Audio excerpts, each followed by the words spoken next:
How to enable JavaScript on Brave browser.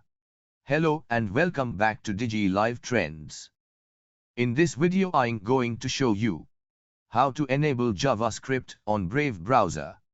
JavaScript is a popular programming language that powers interactive elements on websites. So let's start the video. On your system, open Brave browser. In Brave top right corner click on three lines to open Brave menu. Now click on Settings.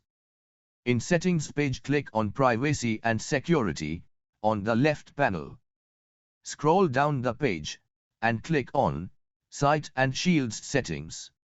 Again scroll down and under Content click on JavaScript.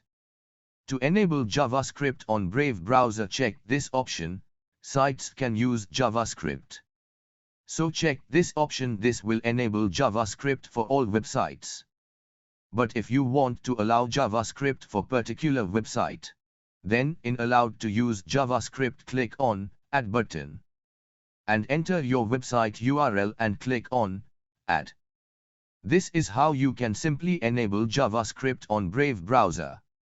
So guys, if you enjoyed this video, please hit like and subscribe to our channel.